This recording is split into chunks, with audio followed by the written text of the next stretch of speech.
So today I'm going to do a video showing you how I set up the Littlest campervan for full campervan capacity. As you can see, she is a small Renault Clio, but you can fit an awful lot more than you think in a Clio, trust me. First things first, parcel shelf out.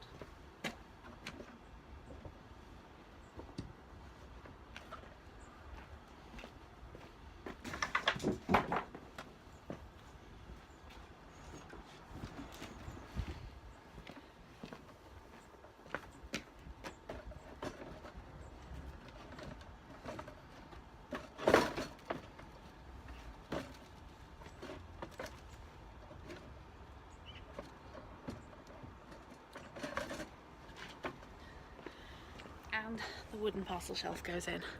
Now you can see here that I've got these little bits of metal that just stop it flipping up, but it is essentially a very simple piece of plywood. Got the drawer for the stove underneath here, but it's just a piece of plywood that I painted, and then it just slips on to the mounts for the regular parcel shelf and fits in its place. All I did was I put the plywood and cut out around the shape of the original dashboard. Pretty simple, and it fits beautifully. Little extra shelf under here, just a regular slide out under shelf, and that fits perfectly, leaving plenty of room under here for the bed.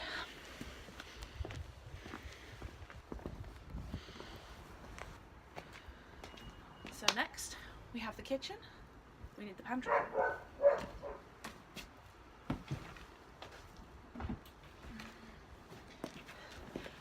And for this I have the very simple solution of a bread box. Everything stays in there, doesn't rattle around. I've got a magnetic knife block on the back, and that just goes like so.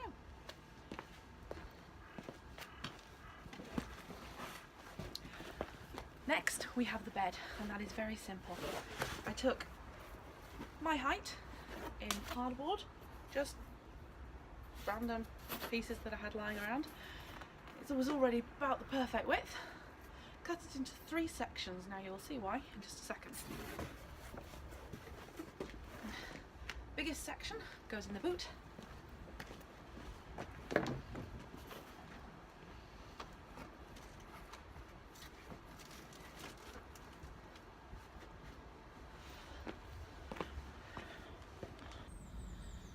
Now this hardboard section goes exactly from the plastic sill at the back to behind the seats. Quite hard to see, but there is a little ledge, about 1 inch, so it's a good solid base, and it goes right up to the back of the back seats and balances on the ledge with anchors the seats. So that's nice and secure, and you've got a good sort of 4 or 5 inches of storage space, where I tend to put things like pots and pans and the washing up bowl underneath there, and that's a nice surprisingly solid base. For the rest of the bed we go to the back seats. This section swings out. In fact, when I'm on long trips I just completely remove it because it doesn't need to be there, and then it goes forward like that. Driver's seat needs to go forward to give me some more space, and that allows everything to drop down. These boards then go on.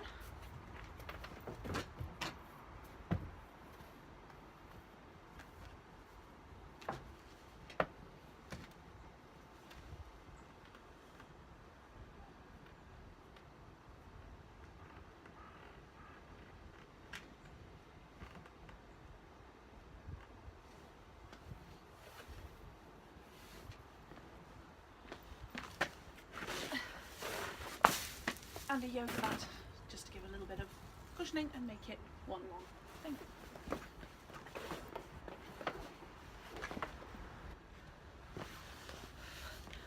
For short journeys I just have a self-inflating mat and a sleeping bag, self-inflating mat goes on top of the yoga mat. Sleeping bag, self-explanatory. For longer trips, and just if I just want to be a bit more comfortable, all I will do is I've got a foam futon mattress that fits perfectly in the back there. It's the same width as the yoga mat and the self-inflating mattress, so it just fits perfectly, and it goes across the back seat when I'm driving, and that just goes on top of the pad, and I've got a duvet and a pillow, and I am absolutely perfectly comfortable. For short trips, sleeping bags, that's all you need. So, as you can see, the boot's closed and I have plenty of room to lie back. This driver's seat can go down a little bit further so that I've got even more room to recline. I actually like to pull it forwards when I'm reading, because then it gives me a nice little backrest. You can see that I fit in nicely there. Got access to the parcel shelf kitchen. Passenger seat usually has Darcy's dog bed on it, and yeah, that is how we roll. And I can sit up just. So yeah, it's a bit of an awkward angle, but you can see sleeping bag in there and everything is nice and tidy. I shut the doors and go to bed, really. Simple as that. So when I'm done camping, off to drive away, all I need to do is tidy away the bedding, which with a sleeping bag, much easier, is all I'm saying. And then the seats fold forward. So this is why these bits are 3 instead of 2, as I originally had it, because I fold them like that. The seat goes up like that, and with a little bit of fiddling with the seat belt, these then slot in behind the seat, between the parcel shelf and the back of the seat, and I can drive away and have the back seats as seats if I need them. So there we go, everything is secure. That's why we have it in 3, and then that yoga mat just folds up nicely.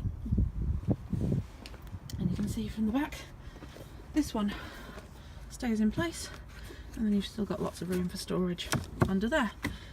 This stuff is just all the usual stuff that I carry around in the car.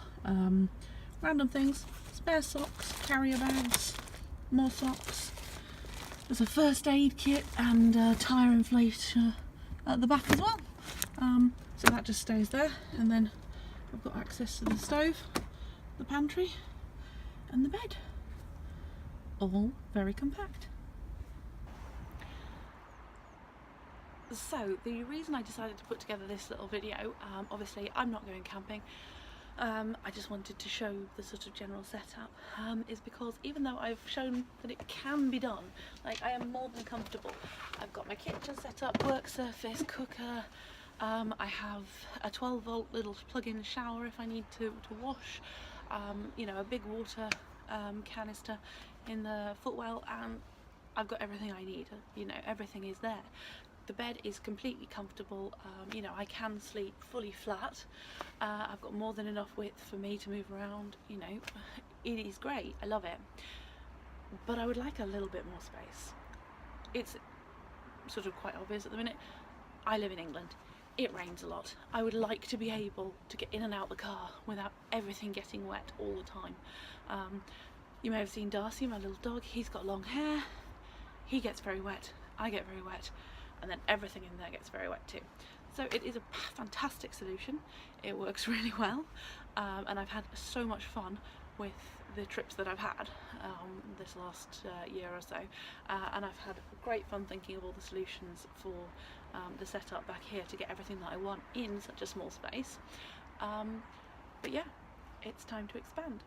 So I wanted to document for anyone else who has only got a small car and wants to get out and about and go camping, it's possible that, you know, you don't need more space, you can do it quite comfortably, girl and a dog, in the back of a Clio. There's, you know, nothing stopping you. All this stuff was second-hand, cheap. I think the most expensive item was probably the bread box which I paid £3 for at a car boot sale. There really are no limits to what you can do when you sort of work with bits out of skips and Free Cycle. Free Cycle is an excellent resource, do not forget about it, because you never really know what's going to be on there. But yes, I don't know if I'll get another trip out in the Littlest campervan this year before going on to a bigger model, but we've had some fantastic times. I really enjoyed it, and definitely won't forget the lessons I've learned from making the Littlest campervan.